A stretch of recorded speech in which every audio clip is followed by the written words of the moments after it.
Hello दोस्तों, आप सब कैसे हैं? मैं उम्मीद करता हूं कि आप सब बहुत अच्छे होंगे। मैं इसी के साथ विलेज इन्वेस्टर प्रो चैनल में आप सभी को स्वागत करता हूं। आज मैं इस वीडियो में सबसे फाइनेंशियल फ्रीडम के बारे में बात करूंगा, जो कि आप कैसे विद इन 10 ईयर्स में एक आप फाइनेंशियल फ्रीडम को अचीव कर सकते हैं, और वो भी सिंपल एंड फास्ट, सबसे फास्टेस्ट वे में। जब भी कोई इंडियन फाइनेंशियल फ्रीडम और रिटायरमेंट की बात करते हैं तो वो मुख्यतः तीन चीज़ के बारे में चर्चा करते हैं कि वो पैसा कितना होना चाहिए फाइनेंशियल फ्रीडम के लिए, और उस पैसे को हाउ एंड वेयर कहाँ इन्वेस्ट करें और कैसे प्राप्त कर सकते हैं फाइनेंशियल फ्रीडम के बारे में। और मैं तीसरा एक अल्टीमेट स्ट्रेटजी के बारे में बताऊंगा, जो आपको फाइनेंशियल फ्रीडम और फाइनेंशियल नॉलेज को गेन करने में आपको काफ़ी मदद मिलेगा। और चौथा, मैं आपका एक मैसेज ऐड करूंगा जो अपनी तरफ से आपके लिए एक ज़िंदगी में फाइनेंशियल फ्रीडम और फाइनेंशियल नॉलेज को बढ़ावा दे सकता है। और अंत में एक मैं इस फाइनेंशियल फ्रीडम के बारे में एक अपना पॉजिटिव एंड निगेटिव दूंगा उसके बारे में। फिर दोस्तों, हम इंडियन की बात आता है तो हमें इस तरह के में हमें 3 से 4 लोग ऐसे मिलते हैं जो बारे में आपको बताएंगे कि फर्स्ट आदमी कि वो आप पैसा कमाइए और इन्वेस्ट कीजिए, फिक्स डिपॉजिट कीजिए, एलआईसी में कीजिए या यूलिप में कीजिए, जीआईसी कीजिए, अलग अलग उस पैसे को फिक्स डिपॉजिट कीजिए। उसमें 4 से 5% आपको मिलेगा, जो आपको 70 से 80 साल के बाद आप एक फाइनेंशियल फ्रीडम अचीव कर सकते हैं। अगर दोस्तों आप 70 साल की उम्र में, 80 साल की उम्र में एक आप फाइनेंशियल फ्रीडम भी हो गए, अब आप मान लो सपोज दुनिया के सबसे अमीर आदमी भी हो गए, तो अमीर होने से क्या फ़ायदा। अब दोस्तों उस पैसे को आप कंज्यूम ही ना कर पाएँ, इंजॉय ही मत ले पाएँ, तो उस पैसा सबसे बेकार है वो दोस्तों। आपके पास उस समय एनर्जी थोड़ी, 70 साल की उम्र में आपके पास एनर्जी थोड़ी रहेगी उसके कंज्यूम करने के लिए, इंजॉय करने के लिए दोस्तों। और मैं सेकंड आदमी के बारे में ऐसे बात करूंगा। सेकंड आदमी तो कुछ ऐसे होते हैं जो कुछ जगह ऐसे काम करेंगे जहां उनको काम करना पसंद नहीं, न कभी फाइनेंशियल फ्रीडम के बारे में वो बात करेंगे, न कभी रिटायरमेंट के बारे में बात करते हैं, और वो मंथ आते आते लास्ट में उनकी पॉकेट जेब खाली हो जाती है दोस्तों। और कुछ ऐसे भी इसमें लोग होते हैं दोस्तों जो क्रेडिट बेसिस पर जीते हैं, जो दिखावाबाजी करते हैं, आईफोन लेंगे, मर्सिडीज में घूमते हैं वगैरह वगैरह, और फाइनेंशियल आने में पॉकेट उनका खर्चा हो जाता है, खाली होसा हो जाता है। और यही मैं तीसरे आदमी के बारे में बात करूंगा दोस्तों। ये बोलते हैं लोग मनी कांट बी हैप्पीनेस। इसके बारे में हम चर्चा करेंगे अभी नेक्स्ट वीडियो में, इसी वीडियो में, कि इनको मानना है कि पैसा सब कुछ नहीं होता है दोस्तों, पैसा ही सब कुछ होता है। अगर आप पैसा ना कमाते हो तो आपको घर वाले नहीं पूछते, रिश्तेदार नहीं पूछेंगे, कोई वगैरह नहीं पूछेगा, कोई वैल्यू नहीं है दोस्तों। इसलिए मैं बोलता हूँ सुबह उठो, दौड़ो, भागो, पैसा कमाओ, तभी मार्केट में वैल्यू रहेगा, तभी लोग पूछेंगे दोस्तों। यही मैं बात करूंगा दोस्तों फोर्थ आदमी का, जो कैसे आप फाइनेंशियल फ्रीडम और ईयरली रिटायरमेंट हो सकते हैं दोस्तों। जो आप बिना टेंशन के आप एक कहीं काम करें, जहाँ मन कर रहा है वहाँ काम करें, जहाँ घूमने का मन करे वहाँ घूमो, बिना टेंशन फ्री, बिना किसी का अंडर काम किए हुए, बिना बॉस की अंडर काम किए हुए, जो मन करे वो करो। वैसा फाइनेंशियल फ्रीडम के बारे में आपको हम बताएंगे दोस्तों। वीडियो को अंत तक देखें, बिना स्किप किए हुए अंत तक देखें, ताकि आपको फाइनेंशियल फ्रीडम के बारे में फुल नॉलेज मिल सके दोस्तों। अगर आप नए हों तो मेरे चैनल को सब्सक्राइब करें और बेल आइकन को हिट करें, ताकि नए नए वीडियो जैसे अपलोड करूँ आपको नोटिफिकेशन मिलती रहे। और हम आपका लाइक हमारे लिए काफ़ी मोटिवेशनल होता है दोस्तों, तो आप हमें लाइक अवश्य करें। अगर दोस्तों यही बात कहेंगे, कुछ लोग से पूछेंगे कि अगर फाइनेंशियल फ्रीडम के लिए आपको कहा जाए तो कितना पैसा अमाउंट होना चाहिए फाइनेंशियल फ्रीडम के लिए दोस्तों। तो अगर इंडिया में बात किया जाए तो फाइनेंशियल फ्रीडम के बारे में बोलेंगे तो कोई कोई लोग बोलेंगे 5 करोड़ होना चाहिए, कोई लोग बोलेंगे नहीं नहीं नहीं, 5 करोड़ तो 10 साल के बाद, 20 साल के बाद वो कुछ वैल्यू नहीं रहेगा। कोई नहीं नहीं, कोई लोग बोलेंगे कि 20 करोड़ होना चाहिए, कोई लोग बोलेंगे 10 करोड़ होना चाहिए। अगर दोस्तों इसी के साथ कुछ ऐसे दोस्त लोग होते हैं जो अपना टारगेट ही फिक्स नहीं कर पाते हैं, तो वो फाइनेंशियल अचीवमेंट या रिटायरमेंट की तो बात ही दूर रहेंगे। इसलिए हम बोलते हैं डायरेक्शन, इस वीडियो में हम आपको सही डायरेक्शन देंगे, बिना पैसा और टाइम को गंवाए हुए। मैं आपको एक सही सा डायरेक्शन इस वीडियो में दूंगा, जो आप इस फाइनेंशियल की दौर में और पैसे कमाने की भीड़ में आप कभी जीवन में भटके नहीं, और आपने जीवन को आनंद रूप से जिए और आगे बढ़ते रहे दोस्तों, खुशी खुशी पूर्वक।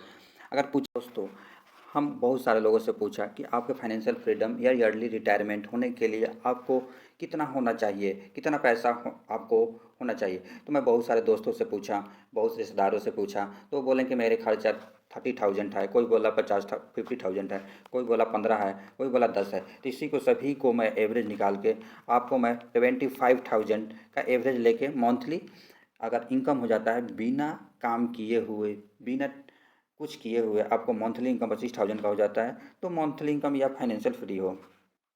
यही दोस्तों अगर 25,000 रुपये आपको मंथली खर्चा हुआ तो साल का कितना हुआ? 25 गुना 12 गुना 3 लाख रुपया, 3 लाख रुपया। यही बात किया जाए कुछ ये अमेरिकन बैगन ने एक स्ट्रेटजी का खोज किया जो 4% स्ट्रेटजिक रूल बनाया, जो कि 4% किस लिए? अगर मान लो सपोज दैट आपका जितनी भी ग्रोथ है उसके 4% से आपको एनुअली जो इंटरेस्ट मिले वो 3 लाख हो जाए, तो 3 लाख 4% कितना? 4% है, तो 100% की वैल्यू कितना? 75 लाख रुपया। अगर 75 लाख रुपया आपके पास है, अगर 4% इस पर इंटरेस्ट मिलता है तो साल का कितना हुआ? 3 लाख रुपया। तो साल आराम से आप फाइनेंशियल फ्री हो। एक और मैं स्ट्रेटजी के बारे में बात करूंगा, फाइनेंशियल इंडिपेंडेंस रिटायर ईयरली। कुछ लोग दोस्तों ये 75 लाख नाम सुन के ही किसी का तो होश उड़ गया होगा, या कितने लोग तो एक्साइट हो गए होंगे कि मैं यहाँ दोस्तों आपको सबसे सिंपलेस्ट वे बताऊँगा कैसे आप 75 लाख जमा कर सकते हैं और फाइनेंशियल फ्रीडम अचीव कर सकते हैं और ईयरली रिटायर हो सकते हैं दोस्तों विदिन 10 ईयर्स में। अगर यही बात किया जाए हमारा इंडिया का इन्फ्लेशन रेट अभी कितना चल रहा है दोस्तों? एवरेजली माना जाए तो 5.3 है, लेकिन अभी देखा जाए मेरे पास 40 साल का डाटा है जो आपको मैं दिखाता हूँ दोस्तों। ये 2021 का इन्फ्लेशन 5.3, 5 पॉइंट लगभग एवरेजली लेंगे 10 2013 में हो गया, तो 5 पॉइंट इन्फ्लेशन रेट है। एक मैं आपको जो शुरू में बताया था अल्टीमेट स्ट्रेटजी बताऊँगा, यही अल्टीमेट स्ट्रेटजी जो है, अगर मान लो अगर आपके सैलरी का 50% पर आपको 8% इंटरेस्ट मिल जाता है, तो आपको सेविंग का कितना चाहिए? 25 गुना ना होके आपको मात्र 12 गुना, तो आपको 75 लाख ना होके अगर आपको 37 लाख है तो फाइनेंशियल फ्रीडम हो सकते हैं दोस्तों। मेरा ये अल्टीमेट स्ट्रेटजी है। कैसे? अगर इसका राउंड फिगर में लिया जाए तो 40 लाख लीजिए, 40 लाख का 8% इंटरेस्ट मिलता है, तो अगला साल कितना होगा? 43.2 लाख, 43,20,000 रुपया। आप अगला साल कितना मान लो कि 3 लाख निकाल लिए, तो आपके पास कितना बचा? 40,20,000 रुपये। दोस्तों ये मैं सबसे आपको smallest amount and fastest way बताऊंगा। अगर क्यों हम 8% लिए? अगर दोस्तों अगर इन्वेस्ट करते हैं आप स्टॉक मार्केट में या इंडेक्स फंड में, तो कोई आपको 13 से 20% रिटर्न मिल ही जाता है दोस्तों। तो हम मात्र आपको सबसे न्यूनतम 13% ही लिए हैं। यहाँ फिक्स डिपॉजिट जो 8% देता है उससे ना लेकर हम 13% पर हम काम करेंगे। 13% से आपको कैसे फाइनेंशियल फ्रीडम अचीव कर सकते हैं, यहाँ देखिए दोस्तों। अगर सालाना मान लो दोस्तों आप ये सपोज डैट आप फर्स्ट ईयर में 3 लाख मतलब कि 25 गुना 12 करते हैं डिपॉजिट, तो 3 लाख होता है। अगर इसी पर आपको 13% मिलता है तो इंटरेस्ट कितना मिलना है फर्स्ट साल? 20,731 रुपया। टोटल कितना हो गया? 3,20,731 रुपया। इसी प्रकार आपको 10 साल जमा किए तो लास्ट में कितने इंटरेस्ट मिलते मिलते आपको कितना आया? 59,60,778 रुपया होगा दोस्तों, मात्र ओनली 10 ईयर।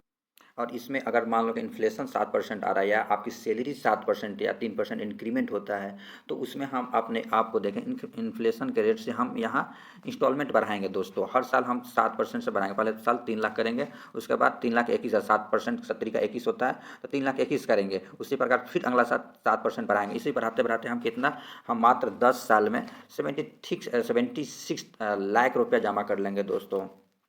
जो कि आपके लिए ऐसे भी नहीं करना है। 7% आपको सैलरी बढ़ा रहे हैं, मतलब कि ये SIP बढ़ा रहे हैं, तो आपको जीने में दिक्कत आएगा, आपको प्रॉब्लम आएगा।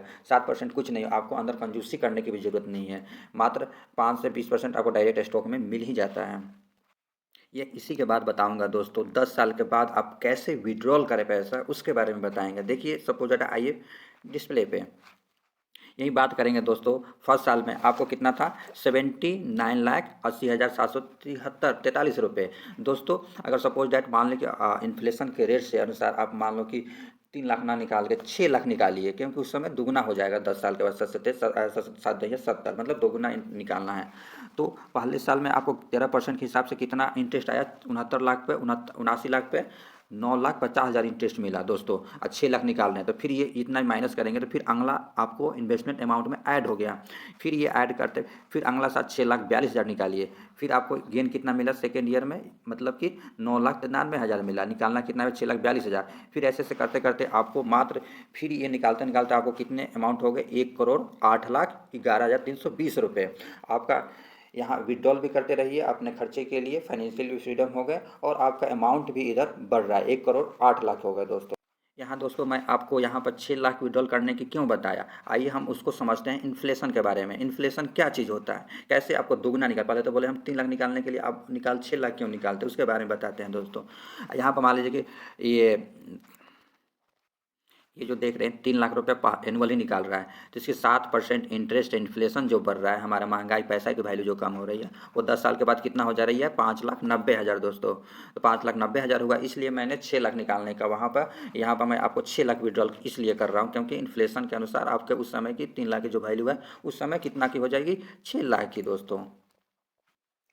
दोस्तों जब आपके ये 1 करोड़ या 79 लाख हो गए, तो आप एक ही बार विड्रॉल नहीं करना है। विड्रॉल मतलब कि SIP के रूप में करना है, जो सिस्टमेटिक इन्वेस्टमेंट प्लान होता है। इस यहीं पर दोस्तों इस वीडियो में हमने चर्चा किया कि फाइनेंशियल फ्रीडम के लिए कितना पैसा जमा करना चाहिए, कैसे वो फाइनेंशियल फ्रीडम अचीव करें और कहाँ इन्वेस्ट करें दोस्तों। और वेरी इंपॉर्टेंट मैसेज आपके बारे में बताएंगे, और हम यहाँ पर देखेंगे अल्टीमेट स्ट्रेटजी के जो बारे में आपको बताएं। 13% से SIP करते रहिए, आपको 10 साल के बाद मिल जाएगा। उसके बाद हम ये देखेंगे इस वीडियो में इस इन्वेस्टमेंट का पोर्स क्या है, कॉन्स क्या है, निगेटिव क्या है दोस्तों। अब एज फॉर ए इंडियन के बारे में हम देखेंगे। इस वीडियो में हम देखेंगे एडवांटेज के बारे में पढ़ेंगे। हमें मान लीजिए कि ऐसी जगह रहना है जैसे कि खुली हवाओं में, फाइनेंशियल फ्रीडम, न कि यहाँ बड़े बड़े प्रदूषित शहर में रहिए, वहाँ पर आपकी हेल्थ स्वास्थ्य खराब हो। ऐसी जगह रहिए जहाँ बिना टेंशन की वहाँ पर अपने स्वस्थ हवा लीजिए, टेंशन फ्री, और अपने हेल्थ पर भी ध्यान देना है दोस्तों। काफ़ी लॉन्ग लाइफ जीना है, और आप फाइनेंशियल फ्रीडम विदाउट टेंशन काम करिए, और आपके इंटरनेट से नॉलेज लीजिए, आपके ये टाइम का फ़ायदा मिलेगा। यहाँ पर बात करेंगे दोस्तों हमें डिसएडवांटेज के बारे में, क्योंकि ये जो हुई चीज़ वेरी वाइल्ड, ये बहुत ही खतरनाक है। Depend on the market, mister market, ये जो डिपेंड है मतलब विड्रॉल या SIP, ये मार्केट बेसिस पे, कभी मार्केट अप जाएगा कभी डाउन जाएगा, लेकिन अंत में ऊपर ही जाता है दोस्तों। यहाँ पर देखेंगे अगले स्लाइड में हमें देखेंगे कैपिटल इरोड भी हो सकता है। इसमें क्या लॉस है, आपका कैपिटल भी अब लॉस हो सकता है, स्पेशली जब बैड मार्केट का सिचुएशन जब आता है, तो आपको कैसे, जब 23 लाख का हो गया, उसके बाद आपको कैसे कैसे डाउन इरोड हो गया पैसा। यहाँ पर भी आप खुद देख सकते हैं दोस्तों कि मार्केट बेसिस पे डाउन होते जा रहा है। एक और डिसएडवांटेज है दोस्तों, 2010-11 में आप लोग देख रहे होंगे इन्फ्लेशन 11.9, मतलब 12-13 का इन्फ्लेशन रेट था। और एक और चीज़ है दोस्तों, आप टैक्स ऑन द विड्रॉल, आपका विड्रॉल जितना करेंगे उस पर 10% का विड्रॉल मतलब टैक्स है गवर्नमेंट का। यहाँ पर हम देखेंगे हमारे एक और डिसएडवांटेज दोस्तों, जैसे जैसे हम आगे की ओर बढ़ेंगे तो हमारा क्या होगा, जब उम्र के लास्ट उम्र में 60 या 70 की उम्र में, तो हमारा हेल्थ इशू आता है, इस पर भी खर्चा बढ़ेगा। और हमारे बच्चे का एजुकेशन सिस्टम भी, एजुकेशन पे भी खर्चा बढ़ता है। उसके बाद हाँ, जितनी भी हमें बच्चे की शादी उदी करना, उस पर भी एक्सपेंस बढ़ जाएगा दोस्तों। उसके बाद हम देखेंगे, हम बात करेंगे फाइनेंशियल इंडिपेंडेंस, रिटायर ईयरली से। उसके बाद फायर्ड के बारे में बात करेंगे, retire on the dividend. Dividend को ये सबसे बढ़िया इन्वेस्टमेंट होता है दोस्तों। विदाउट जो कैपिटल गेन हो रहा है वो तो हो ही रहा है, हमें रिटायरमेंट होना है डिविडेंड के ऊपर। यहाँ बात करेंगे जैसे कि नीडेड वर्क हम पे किस में करना चाहिए। सबसे पहले आप कभी भी इन्वेस्ट करते हो तो सबसे पहले अपने आप को फाइनेंशियल सिक्योरिटी पर ध्यान दीजिए दोस्तों। उसके बाद दोस्तों फाइनेंशियल फ्रीडम के बारे में जो मैंने अभी आपको बताया, फाइनेंशियल फ्रीडम कैसे हो सकते हैं, जो कि ऑन द विड्रॉल प्रोसेस पे बेस होता है। अगर हमें डिविडेंड पे रिटायर होना है, उसको बोलेंगे दोस्तों अल्टीमेट फाइनेंशियल डिपेंडेंस, जो कि विदाउट टेंशन, ना किसी को टैक्स देना, आराम से जिएंगे। यहाँ पर दोस्तों हम जो पहले पहले लोग कैसे बोलते हैं इन्वेस्ट कीजिए 70 साल की उम्र में, कोई फ़ायदा नहीं है, ये बारे में चर्चा की। दूसरे लोग के बारे में ये बताएं जो कि कभी फाइनेंशियल फ्रीडम और रिटायरमेंट के बारे में कभी सोचते ही नहीं, पैसा खर्चा कर देते मौत आने से पहले। चौथा तीसरा चीज़ ऐसे बताएं, money can not be happiness. ऐसे ऐसे लोग को क्या हम कहें, ये ऐसे आप बनिए फाइनेंशियल फ्रीडम और अर्ली रिटायर कीजिए, जो आप कहाँ जहाँ घूमने का मन करे वहाँ घूमिए, जहाँ मन करे हर विदेश में जाइए, हर दुनिया की सुंदरता को देखिए, और जिससे आपको मन कर रहा है, जिसके आपको बात करने का मन कर रहा है, उससे बात करिए, गर्लफ्रेंड या अपने परिवार के साथ लाइफ जिए। लास्ट में एक मैं अपना मैसेज ऐड करना चाहूँगा दोस्तों। यहाँ पर देख, if you want something you have never had, you have got to do something you have never done. कहने का मतलब है, कुछ आप कुछ ऐसा पाना चाहते हैं जो आपने कभी नहीं पाया, तो आपके लिए भी कुछ ऐसा चीज़ करना होगा दोस्तों जो आपने कभी किया ही नहीं है। वैसे हर चीज़ से अलग, हर आदमी से अलग, हर कोई भीड़ की तरफ भागना नहीं है। हमें अब एक अलग दुनिया को देना है, हमें अलग क्रिएटिविटी करना है, जिससे हम अपने आप को दुनिया से अलग दिखना है। अगर वीडियो पसंद आ रहा है तो मेरे यूट्यूब चैनल को सब्सक्राइब करें दोस्तों। Thank you for watching my video and आप मेरे प्लेलिस्ट में जाकर stock market versus mutual fund and real estate versus stock market का वीडियो भी देख सकते हैं दोस्तों। थैंक यू, मिलेंगे नेक्स्ट वीडियो में। जय हिंद।